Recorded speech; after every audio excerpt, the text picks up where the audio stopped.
영준 씨는 정말 특별한 사람이에요. 당신 같은 여자를 만난 건 정말 행운이에요. 지영 씨는 제 전부예요. 저는 그를 완전히 제 소나기에 넣었어요. 물론 거짓말이었죠. 제게 필요한 건 오직 그의 돈뿐이었으니까요. 그날 아침, 저는 거울을 보며 마지막 점검을 했습니다. 50대 초반의 나이에도 여전히 매력적인 외모를 유지하고 있다는 자신감이 있었어요. 오늘도 묻지마 관광에 참여할 예정이었고 새로운 타겟을 물색해야 했습니다. 화장을 조금 연하게 하고 옷차림도 수수하게 골랐어요. 너무 화려하면 경계심을 불러일으키니까요. 중년 남성들이 좋아할 만한 단정하면서도 여성스러운 스타일로 준비했습니다. 오늘도 괜찮은 남자를 만나야 할 텐데 속으로 중얼거리며 집을 나섰어요. 이미 6번째 묻지마 관광이었습니다. 지금까지 4명의 남자에게서 총 8천만 원 정도를 뜯어냈죠. 수법은 항상 비슷했어요. 외로운 중년 남성을 노리고 감정적으로 의존하게 만든 다음 점진적으로 돈을 빼내는 것. 집합 장소에 도착했을 때 이미 여러 사람들이 모여 있었어요. 남녀 비율은 적당했고 대부분 50대에서 60대 초반으로 보였습니다. 저는 구석진 자리에 앉아 조용히 관찰하기 시작했어요. 여러분, 안녕하세요. 가이드가 밝은 목소리로 인사했습니다. 묻지마 관광의 규칙을 설명하기 시작했어요. 개인정보 금지, 당일만의 만남, 서로 연락처를 묻지 않는다는 것들이었죠. 저에게는 완벽한 환경이었어요. 버스에 올라타면서 저는 주변을 둘러봤습니다. 그때 제 시선이 한 남자에게 머물렀어요. 50대 후반으로 보이는 남자였는데 혼자 창가에 앉아 밖을 바라보고 있었습니다. 얼굴에는 깊은 외로움이 서려 있었어요. 저 남자다. 직감이 왔어요. 외로움이 얼굴에 그대로 드러나는 남자. 아마 최근에 상실을 경험했을 가능성이 높았습니다. 이런 남자들이 제일 쉬운 타겟이에요. 첫 번째 게임이 시작됐을 때 저는 의도적으로 그 남자 근처로 이동했어요. 파트너가 되었을 때 그가 자신을 김영준이라고 소개했습니다. 안녕하세요. 저는 김지영이에요. 물론 가짜 이름이었죠. 평범하고 기억하기 쉬운 이름이거든요. 김영준 씨를 자세히 관찰해 보니 예상대로였어요. 손가락에 결혼 반지는 있었지만 자국이 희미했고 옷차림은 깔끔했지만 어딘가 쓸쓸해 보였습니다. 말투도 조심스러웠어요. 여자와 대화하는 것이 오랜만인 듯한 어색함이 느껴졌죠. 어떤 일 하세요? 저는 자연스럽게 대화를 이끌어갔어요. 택배 일해요. 그의 대답에서 자신감 없음이 느껴졌어요. 아마 학력이나 직업에 대한 콤플렉스가 있는 것 같았습니다. 이런 남자들은 여자가 자신을 인정해주기만 해도 쉽게 빠져들어요. 택배 일이 정말 힘드실 텐데 대단하세요. 요즘 택배 없으면 살 수가 없잖아요. 제가 진심으로 존경한다는 표정을 지으며 말했어요. 과연 그의 얼굴이 밝아졌습니다. 게임이 진행되면서 파트너가 계속 바뀌었지만 저는 의도적으로 김영준 씨와 자주 눈을 마주쳤어요. 살짝 미소를 지어주고 그가 저를 볼 때면 부끄러워하는 척했죠. 이런 작은 신호들이 남자들에게는 강력한 착각을 불러일으켜요. 점심시간에 저는 김영준 씨 근처에 앉았어요. 다른 파트너와 대화하면서도 계속 그를 의식하고 있다는 신호를 보냈죠. 지영 씨, 혹시 결혼하셨어요? 남편을 3년 전에 잃었어요. 암으로. 김영준 씨가 제 대화를 듣고 있는 것이 느껴졌어요. 그의 눈빛에 동정과 관심이 동시에 나타났습니다. 버스 안에서 진행된 다음 게임에서 저는 다시 김영준 씨와 파트너가 되었어요. 이번에는 좀 더 개인적인 이야기를 나눴죠. 영준 씨도 혼자 사세요? 네. 아내를 3년 전에 잃었어요. 그의 대답에 저는 깜짝 놀란 척했어요. 실제로는 전혀 놀랍지 않았죠. 외로움이 얼굴에 그대로 쓰여 있었으니까요. 어머, 저와 같은 처지시네요. 저는 그의 손을 살짝 만졌어요. 그 순간 그가 전기를 맞은 듯 몸을 떨었습니다. 아, 이 남자는 정말 오랫동안 여자의 손길을 느끼지 못했구나 싶었어요. 힘드시죠? 저도 처음에는 정말 많이 울었어요. 제가 눈물을 글썽이며 말했더니 그도 슬픈 표정을 지었어요. 동병상련의 감정이 만들어지는 순간이었죠. 동해안에 도착해서 자유시간이 주어졌을 때 저는 김영준 씨에게 같이 바닷가를 걸어보자고 제안했어요. 그는 기쁜 표정으로 따라왔습니다. 바닷가를 걸으며 저는 계속해서 그의 감정을 조절했어요. 때로는 밝게 웃다가 때로는 슬픈 표정을 지으며 죽은 남편 이야기를 했죠. 물론 모두 지어낸 이야기였지만 그는 제 말을 진심으로 받아들였어요. 지영 씨는 정말 강하신 것 같아요. 저는 아직도 아내 생각하면 울어도 돼요. 저 앞에서는 약해져도 괜찮아요. 저는 그의 어깨를 토닥이며 말했어요. 이런 말이 남자들에게는 치명적이에요. 자신의 약함을 받아줄 여자를 만났다는 착각을 하게 되거든요. 저녁 식사 시간에도 저희는 함께 앉았어요. 술을 조금 마시며 분위기를 더욱 친밀하게 만들었죠. 김영준 씨는 점점 제게 빠져드는 것이 눈에 보였어요. 지영 씨와 있으니까 마음이 편해져요. 오랜만에 이런 기분이에요. 저도 그래요. 영준 씨와 있으면 죽은 남편 생각이 조금 덜 나요. 물론 거짓말이었지만 그는 제 말을 듣고 감동받은 표정을 지었어요. 밤이 되자 모든 참가자들이 숙소로 향했어요. 원래 계획대로라면 각자 개별 방에서 잠을 자야 했지만 저는 김영준 씨에게 슬픈 표정을 지으며 말했어요. 혼자 있기가 무서워요. 죽은 남편 생각이 너무 많이 나서. 그럼 제가 옆에 있어 드릴까요? 그가 조심스럽게 제안했을 때 저는 잠시 망설이는 척했어요. 그러다가 고개를 끄덕였죠. 고마워요. 그냥 옆에만 있어 주세요. 물론 그냥 옆에만 있을 리는 없었어요. 모텔 방에서 저는 술을 더 마시며 분위기를 조성했죠. 김영준 씨는 점점 더 제게 끌리는 것이 보였어요. 지영 씨, 네, 혹시 이상하게 생각하지 마세요. 지영 씨와 있으면 마음이 너무 편해서. 그가 고백하려는 순간 저는 그를 막았어요. 저도 그래요. 하지만 우리는 내일이면 헤어져야 하잖아요. 그게 아쉬워요. 완벽했어요. 그는 이미 제 손바닥 안에 있었습니다. 그의 눈빛이 저를 향했어요. 떨리는 손으로 제 얼굴을 감싸 안았을 때 저는 미소를 지었어요. 영준 씨, 너무 긴장하지 마세요. 그의 입술이 제 목덜미에 닿았을 때 짜릿한 전율을 느끼는 척했어요.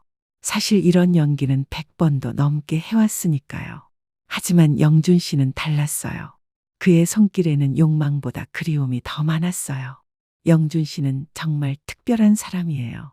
이렇게 다정한 남자는 처음이에요. 그의 눈에 눈물이 고였어요. 얼마나 외로웠을까요?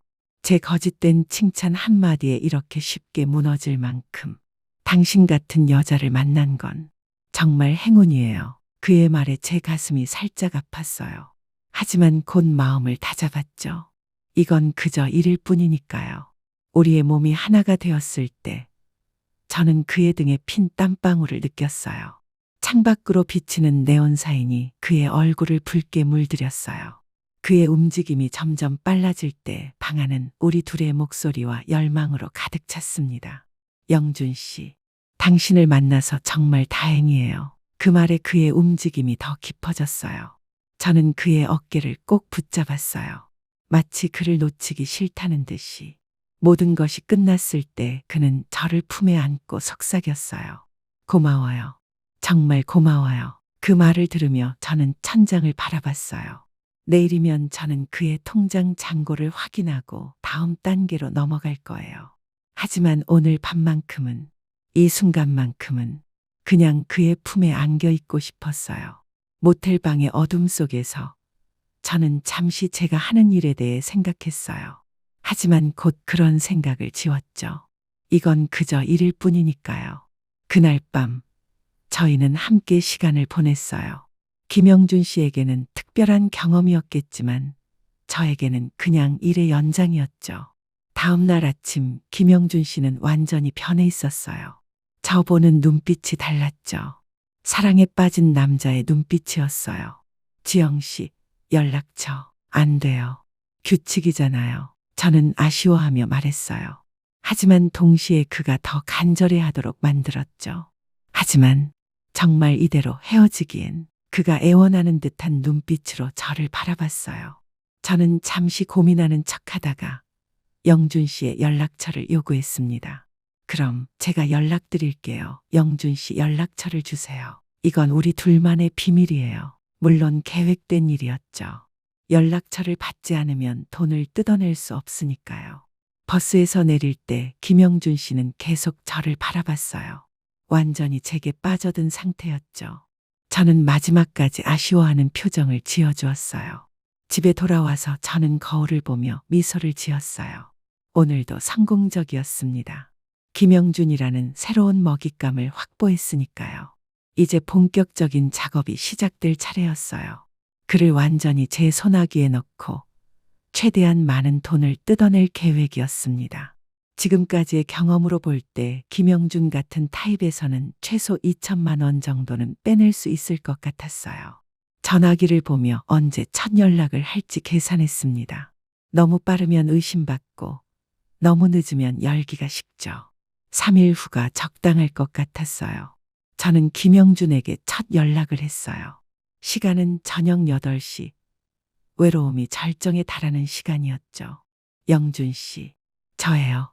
지영이에요. 지영 씨, 정말 연락 주실 줄 몰랐어요. 그의 목소리에서 기쁨이 터져나왔어요. 벌써 3일 동안 제 연락만 기다렸다는 게 느껴졌죠. 사실 연락하면 안 된다고 생각했는데 자꾸 영준 씨 생각이 나서요. 저도 그래요. 계속 지영 씨 생각만 했어요. 완벽한 반응이었어요. 이미 그는 제 손바닥 안에 있었습니다. 첫 통화에서 저는 조심스럽게 거리를 두었어요. 너무 쉽게 주면 재미없어 하거든요. 적당히 밀고 당기기를 해야 더 깊이 빠져들어요. 다시 만날 수 있을까요? 글쎄요. 규칙을 어기는 것 같아서. 한 번만요. 정말 한 번만. 그가 애원하는 목소리로 말할 때 저는 속으로 웃었어요. 이미 완전히 제 의도대로 움직이고 있었으니까요. 결국 저는 마지못해 만나주기로 했어요. 장소는 조용한 카페였고 시간은 주말 오후였죠. 사람들이 많아서 의심받지 않을 시간과 장소였어요. 카페에서 만난 김영준은 완전히 달라져 있었어요. 옷도 새로 사 입었고 머리도 다듬고 왔더라고요. 저 때문에 신경을 많이 쓴 게 보였어요. 지영 씨, 정말 보고 싶었어요. 저도요. 하지만 이러면 안 되는 건 알고 있어요. 저는 죄책감을 느끼는 듯한 표정을 지었어요. 동시에 그의 손을 살짝 만지며 신호를 보냈죠. 왜 안 되나요? 우리 둘 다 혼자인데. 하지만 너무 빨라서. 아직 죽은 남편에 대한 마음이 정리가 안 됐어요. 이런 식으로 저는 그를 더욱 간절하게 만들었어요. 죽은 남편을 방패로 삼아서 쉽게 주지 않는 여자를 연기했죠. 몇 번의 만남 후에 저는 서서히 마음을 여는 척했어요. 김영준의 따뜻함에 점점 마음이 열린다는 설정이었죠. 영준 씨와 있으면 남편 이후로 처음으로 마음이 편해져요. 저도 지영 씨 때문에 살 이유가 생긴 것 같아요. 그의 고백에 저는 감동받은 척했어요. 실제로는 진부해라고 생각했지만요. 한 달쯤 지났을 때 저희는 정식으로 사귀기 시작했어요. 물론 제가 원하는 대로 흘러간 거였죠. 김영준은 완전히 저에게 빠져 있었고 저는 그를 완벽하게 조종할 수 있었어요. 영준 씨는 정말 대단한 것 같아요. 그 나이에 어쩌면 이렇게 체력이 좋죠? 영준 씨 생각해서 김치 좀 담궜어요. 드셔보세요. 영준 씨 오늘 힘드셨죠? 괜찮아요. 오늘 저와 함께 있어요. 위로해 드릴게요. 외로운 남자는 참 쉬워요. 위로해주고 칭찬해주고 보듬어주면 금세 빠지게 돼요. 자주 만나면서 저는 그를 완전히 제 손아귀에 넣었어요. 몇 번 더 밤을 함께 보낸 후로 김영준은 완전히 다른 사람이 되었더라고요. 20대 이후로 처음 느끼는 연애 감정이라며 제게 완전히 매달렸어요. 저는 그런 그를 교묘하게 조종했어요. 가끔은 차갑게 대하다가도 갑자기 따뜻하게 해주곤 했죠. 이런 식으로 하면 남자들은 더욱 깊이 빠져들어요. 지영 씨는 제 전부예요. 지영 씨 없으면 살 수 없어요. 그가 이런 말을 할 때면 저는 속으로 비웃으면서도 겉으로는 감동받은 척했어요. 저도 그래요. 영준 씨만 있으면 다른 건 아무것도 필요 없어요. 물론 거짓말이었죠. 제게 필요한 건 오직 그의 돈뿐이었으니까요. 그 무렵부터 저는 본격적인 작업에 들어갔어요. 먼저 그의 경제 상황을 파악했죠. 택배일로 월 300만 원 정도 벌고 적금에 2천만 원 정도 있다는 것을 알아냈어요. 2천만 원. 적당한 금액이네. 저는 속으로 계산하며 계획을 세웠어요. 한 번에 다 빼내려고 하면 의심받으니까 차근차근 여러 번에 나누어서 빼내야 했어요. 첫 번째 기회는 사귄 지 2개월 후에 왔어요. 저는 김영준에게 울면서 전화했어요. 영준 씨, 저 큰일 났어요. 왜요? 무슨 일이에요? 갑자기 몸이 안 좋아져서 병원에 갔는데 정밀 검사를 해야 한다는데 물론 거짓말이었죠. 하지만 제 연기가 워낙 좋았기 때문에 그는 완전히 믿었어요. 병원비가 얼마나 들어요? 200만 원 정도 든다는데 저 혼자서는 감당하기 어려워서 제가 드릴게요. 걱정하지 마세요. 예상대로였어요.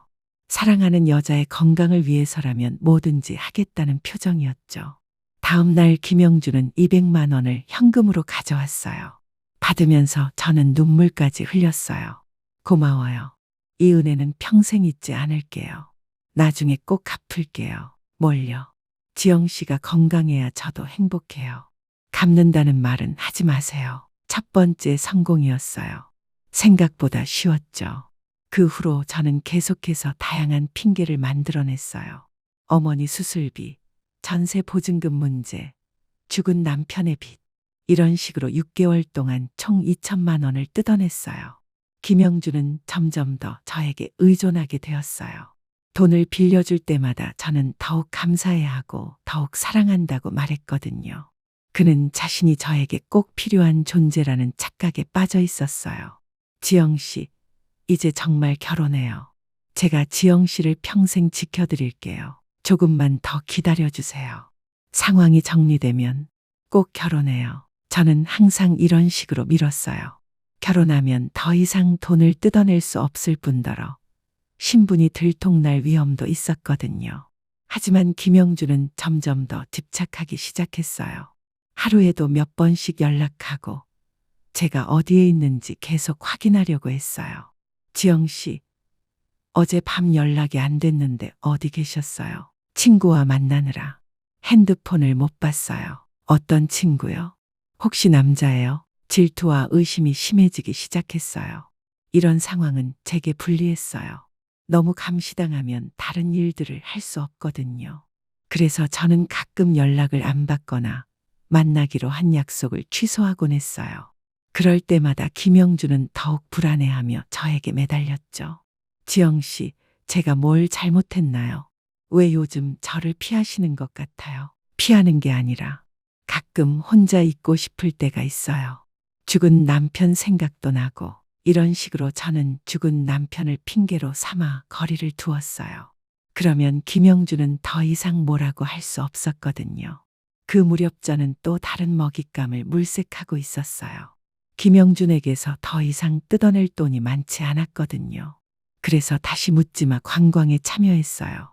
물론 김영준에게는 말하지 않았죠. 몸이 안 좋아서 요양원에 간다고 거짓말했어요. 며칠 동안 연락이 안 될 것 같아요. 핸드폰 사용도 금지래요. 그래요. 빨리 좋아지세요. 보고 싶을 거예요. 김영준은 의심 없이 믿어줬어요. 정말 순진한 남자였어요. 새로운 묻지마 관광에서 저는 또 다른 타겟을 발견했어요. 50대 중반의 회사원 같아 보이는 남자였죠. 김영준보다는 돈이 더 많을 것 같았어요. 하지만 그날 운이 나빴어요. 김영준의 동료 기사가 저를 봤나 봐요. 찬석이라는 동료가 김영준에게 말한 모양이었어요. 김영준은 화가 나서 저를 찾아왔어요. 왜 거짓말했어요? 요양원에 간다고 했잖아요. 그게 저는 당황한 척하며 눈물을 흘렸어요. 너무 우울해서 혼자 있기가 힘들어서 갔어요. 영준 씨한테 걱정 끼치기 싫어서 말 못했어요. 그래도 거짓말하면 안 되죠. 저는 지영 씨만 믿고 사는데 저는 울면서 계속 사과했어요. 미안해요. 정말 미안해요. 앞으로는 다 말할게요. 결국 김영준은 제가 소홀히 대한 자신을 탓하며 되려 저에게 사과했어요. 제가 지영 씨를 충분히 사랑하지 못해서 그런 거였나 봐요. 앞으로 더 잘할게요. 정말 한심한 남자였어요. 저는 속으로 비웃으며 계속 울음을 터뜨렸죠. 그 일 이후로 김영준은 더욱 저에게 매달렸어요. 하루가 멀다 하고 선물을 사다 주고 제 기분을 맞추려고 안간힘을 썼어요. 저는 그런 그를 적당히 달래주면서 마지막 큰 건수를 노렸어요. 이번에는 정말 큰 금액을 뜯어낼 계획이었어요. 영준 씨, 큰일 났어요. 어느 날 저는 울면서 그에게 전화했어요. 왜요? 또 무슨 일이에요? 집주인이 갑자기 나가라고 해요. 전세금도 못 돌려준다고. 물론 거짓말이었어요. 하지만 김영준은 완전히 믿어졌죠. 어떻게 그럴 수가. 얼마나 필요해요? 새로운 집 보증금으로 1천만 원이 필요해요. 하지만 그런 큰 돈을 제가 도와드릴게요. 지영 씨가 길거리로 나앉을 순 없잖아요. 김영준은 자신의 마지막 적금까지 깨서 저에게 1천만 원을 줬어요. 그때 그의 통장은 거의 바닥이 났죠. 지금까지 총 3천만 원을 뜯어낸 거였어요. 꽤 성공적인 사냥이었죠. 하지만 이제 김영준에게서 더 이상 뜯어낼 것이 없었어요. 그리고 그의 집착도 점점 도를 넘어서고 있었고요. 이제 정리할 때가 됐다고 생각했어요. 그런데 예상치 못한 복병이 나타났어요. 제 진짜 남편이었죠. 사실 저에게는 남편이 있었어요. 저와 함께 이런 사기를 치는 공범이었어요. 저희 부부는 5년 전부터 이런 식으로 돈을 벌어왔어요. 저는 외로운 중년 남성들을 유혹해서 돈을 뜯어내고 남편은 필요할 때 위자료나 합의금을 받아내는 역할이었죠. 지금까지 수십 명의 남자들에게서 억 단위의 돈을 뜯어냈어요. 완벽한 팀워크였죠. 김영준 건도 원래는 계획대로 진행되고 있었어요. 돈을 충분히 뜯어낸 후에 남편이 나타나서 위자료를 받고 깔끔하게 정리하는 거였죠. 하지만 문제가 생겼어요. 남편이 욕심을 부린 거예요. 여보, 이번엔 더 큰 돈을 노려보자. 뭘 말하는 거야? 그 택배 기사 완전히 빠져 있잖아. 위자료로 2천만 원 정도는 받을 수 있을 것 같은데. 남편의 제안에 저는 망설였어요. 이미 3천만 원을 뜯어냈는데 욕심을 더 부리면 위험할 수도 있었거든요. 너무 위험하지 않을까? 이미 충분히 뜯어냈는데. 아니야. 기회는 지금뿐이야. 그 바보가 다른 여자 만나기 전에 확실히 털어버리자. 결국 저는 남편의 말에 따르기로 했어요. 하지만 마음 한편으로는 불안했어요. 그 후 몇 주 동안 저는 김영준을 더욱 끈끈하게 붙들어 놨어요. 거의 매일 만나고 더 자주 관계를 가지며 그를 완전히 제 소나기에 넣었죠. 지영 씨, 이제 정말 결혼해요. 더 이상 기다릴 수 없어요. 김영준의 재촉이 점점 심해졌어요. 돈도 거의 다 털어냈고 이제 결혼까지 하자고 조르니까 부담스러웠죠. 조금만 더. 제가 아직 마음의 준비가 언제까지 기다려야 해요. 저는 지영 씨 없으면 정말 살 수 없어요. 그의 절실함이 저에게는 부담이었어요. 이제 정말 마무리해야 할 때가 왔다고 생각했어요. 드디어 남편과 함께 마지막 작전을 실행하기로 했어요. 어느 저녁 김영준이 제 원룸에 와 있을 때였죠. 문이 거칠게 열리며 남편이 나타났어요. 이게 뭐야? 내 아내가 다른 남자와. 김영준은 깜짝 놀라서 벌떡 일어났어요. 누구세요? 누구긴 누구야. 내가 지영이 남편이야. 남편? 지영 씨 남편은 죽었다고. 죽긴 누가 죽어. 살아있다고. 남편의 연기가 시작됐어요. 저는 놀란 척하며 중간에서 말렸죠. 여보, 이게 아니야. 뭐가 아니야. 내가 출장 간 사이에 바람을 피웠구나. 김영준은 완전히 패닉 상태였어요. 제가 거짓말했다는 사실을 깨달았지만 상황을 파악하지 못하고 있었죠. 지영 씨, 이게 무슨 일이에요? 영준 씨, 미안해요. 사실은 저는 울면서 연기했어요. 마치 어쩔 수 없는 상황에 놓인 것처럼. 사실은 남편이 살아있었어요. 하지만 우리는 별거 중이었고 영준 씨를 만나면서 이혼을 생각하고 있었어요. 물론 모두 거짓말이었죠. 하지만 김영준은 혼란 속에서 제 말을 믿으려고 했어요. 남편과 김영준은 결국 주먹다짐을 벌였고 주민신고로 경찰서에 가게 됐어요. 경찰서에서 남편은 본격적인 협박을 시작했어요. 이 자식이 내 아내를 유혹해서 불륜을 저질렀어. 위자료를 내놔야 해. 위자료? 당연하지.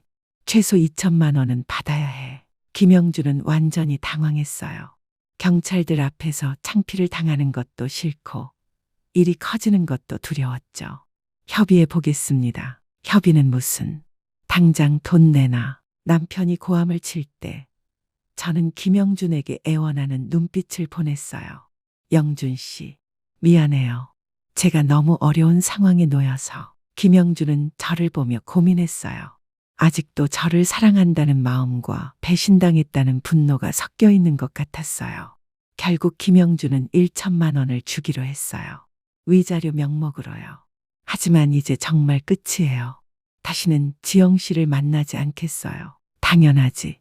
내 아내에게 다시 접근하면 가만두지 않을 거야. 남편이 으름장을 놓자 김영준은 고개를 끄덕였어요.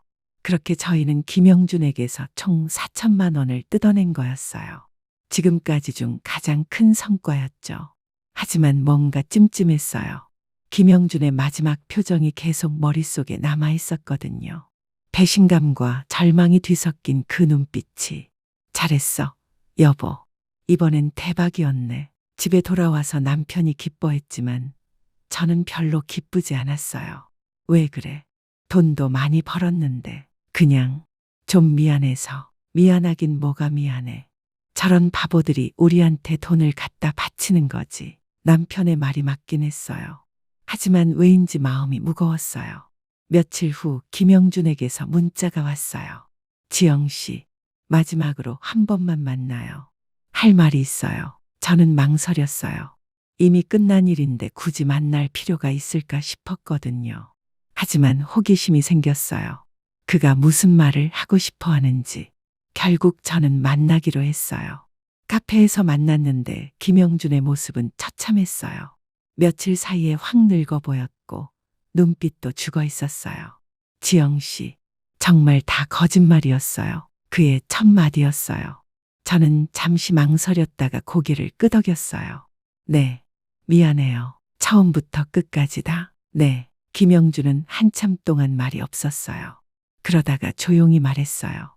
그래도 지영 씨와 함께한 시간들은 제게 행복했어요. 그 말에 저는 가슴이 찔렸어요.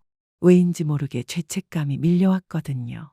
왜 저를 택했어요? 외로워 보이셨거든요. 그리고 쉬워 보였어요. 정직한 대답이었어요. 김영준은 씁쓸하게 웃었어요. 그렇군요. 저는 쉬운 먹잇감이었던 거네요. 영준 씨, 괜찮아요. 제가 바보였으니까요. 이런 일이 있을 수도 있다는 걸 생각했어야 했는데 그의 체념한 목소리가 저를 더욱 불편하게 만들었어요. 하지만 지영 씨, 한 가지만 묻고 싶어요. 뭐든지 물어보세요. 정말 조금도 진심이 없었어요. 그 질문에 저는 대답할 수 없었어요. 사실 김영준과 함께한 시간 중에는 제가 연기가 아닌 진짜 감정을 느꼈던 순간들이 있었거든요. 특히 그가 저를 진심으로 아끼고 걱정해 줄 때 그의 순수한 마음이 느껴질 때는 저도 모르게 마음이 움직였었어요. 하지만 그런 감정은 곧 사라졌죠. 제게는 돈이 더 중요했으니까요. 미안해요. 그것만이 제가 할 수 있는 대답이었어요. 김영준은 고개를 끄덕이고 자리에서 일어났어요. 그럼 이제 정말 안녕히 계세요. 지영 씨도 행복하게 사세요. 그가 카페를 나가는 뒷모습을 보며 저는 이상한 감정에 사로잡혔어요. 후회, 죄책감, 아니면 안도감. 그 후로 김영준에 대한 소식은 들을 수 없었어요. 아마 자신의 일상으로 돌아갔겠죠. 저에게 속은 것을 교훈 삼아서 더 조심스럽게 살아가겠죠. 저희 부부는 그 돈으로 잠시 호화로운 생활을 했어요. 해외여행도 가고 좋은 차도 샀죠. 하지만 돈은 금세 바닥났어요. 그래서 다시 새로운 타겟을 찾아야 했죠. 이번엔 어떤 바보를 노려볼까? 남편이 묻지마 관광 일정표를 보며 말했어요. 저는 고개를 끄덕였지만 마음 한편으로는 김영준의 마지막 표정이 떠올랐어요. 정말 조금도 진심이 없었어요. 그의 질문이 계속 저를 괴롭혔어요. 몇 달이 지나서 저희는 다시 새로운 사귀를 시작했어요. 이번에는 60대 사업가가 타겟이었죠. 하지만 예전만큼 재미가 없었어요. 김영준과의 일이 자꾸 머릿속에 떠올랐거든요. 그가 저를 바라보던 순수한 눈빛, 진심으로 저를 걱정해 주던 모습들이. 여보, 요즘 왜 그래? 집중이 안 되는 것 같은데. 남편이 지적했어요. 아니야, 괜찮아. 하지만 정말 괜찮지 않았어요. 새로운 타겟을 속일 때마다 김영준의 얼굴이 겹쳐 보였어요. 그러던 어느 날 우연히 김영준을 마주쳤어요. 시장에서였는데 그는 혼자 장을 보고 있었어요. 저는 재빨리 숨으려고 했지만 그가 저를 봤어요. 지영 씨, 영준 씨, 어색한 침묵이 흘렀어요. 어떻게 지내세요? 그냥 살고 있어요. 그의 얼굴은 예전보다 더 야위어 보였어요. 하지만 눈빛은 조금 더 평온해진 것 같았어요. 영준 씨는 어떠세요? 저도 그냥 살고 있어요. 일하고 집에 가고 그런 일상이요. 새로운 분은 안 만나세요? 왜 그런 질문을 했는지 저도 모르겠어요. 아니요. 당분간은 사람을 믿기가 어려워서요. 그 말에 제 가슴이 아팠어요. 영준 씨, 정말 미안해요. 괜찮아요. 이제 다 지난 일이에요. 하지만 지영 씨도 행복하게 사세요. 그게 제일 중요한 거니까요. 그가 마지막으로 해준 말이었어요. 그리고는 장바구니를 들고 사라졌어요. 그날 밤 저는 잠을 이룰 수 없었어요. 김영준의 말이 계속 머릿속에 맴돌았거든요. 지영 씨도 행복하게 사세요. 정말 순수한 사람이었어요. 저에게 그렇게 당하고도 저희 행복을 빌어줄 수 있는. 그날 밤 영준 씨에게 연락이 왔습니다. 하지만 받지 않았어요. 그 사람은 더 이상 저 같은 여자는 만나면 안 되는 사람이니까요. 수신 차단을 하자 제 안에 뭔가 툭 끊어지는 느낌이 들었습니다. 그때부터 저는 변하기 시작했어요. 사기를 치는 것이 점점 힘들어졌어요. 새로운 남자들을 속일 때마다 양심의 가책을 느꼈거든요. 여보, 정말 왜 그래? 요즘 실수가 너무 많아. 남편이 화를 냈어요. 미안해. 컨디션이 안 좋아서. 컨디션이 문제가 아니라 마음가짐이 문제야. 우리가 지금까지 뭘 해온 줄 알아. 알고 있어. 하지만 더 이상 예전처럼 할 수 없었어요. 김영준이 저에게 준 마지막 교훈 때문이었죠. 결국 저는 남편에게 그만두고 싶다고 말했어요. 뭐라고? 그만둔다고? 응. 더 이상 이런 일 하기 싫어. 미쳤어? 우리가 지금까지 이걸로 얼마나 벌어왔는데. 남편은 화를 냈지만 저는 마음을 바꾸지 않았어요. 결국 저희는 헤어졌어요. 남편은 혼자서라도 계속 하겠다고 했고 저는 새로운 삶을 시작하기로 했어요. 지금 저는 작은 식당에서 일하고 있어요. 월급은 적지만 마음은 편해요. 더 이상 누군가를 속이지 않아도 되니까요. 가끔 김영준을 생각해요. 그가 저에게 준 마지막 선물이 무엇인지 이제 알 것 같아요. 그것은 양심이었어요. 저도 사람다운 감정을 느낄 수 있다는 것을 깨닫게 해준 거였죠. 비록 늦었지만 이제라도 제대로 된 삶을 살고 싶어요. 김영준처럼 순수한 마음을 가진 사람이 되고 싶어요. 언젠가 기회가 된다면 김영준에게 진심으로 사과하고 싶어요. 이 글을 읽는 분들께 마지막으로 당부드리고 싶어요. 혹시 저처럼 나쁜 마음을 품고 계신 분이 있다면 제발 그런 생각은 버리세요. 돈은 정직하게 벌어야 해요. 그리고 김영준 같은 순수한 분들은 조심하세요. 세상에는 저 같은 나쁜 사람들이 있으니까요. 하지만 그렇다고 해서 사랑하는 마음까지 잃지는 마세요. 진짜 좋은 사람들도 분명히 있을 테니까요. 지금도 김영준이 행복하게 지내고 있기를 진심으로 바라요. 그리고 언젠가는 정말 좋은 분을 만나서 행복한 가정을 꾸리셨으면 좋겠어요. 그것이 제가 김영준에게 바라는 마지막 소원이에요.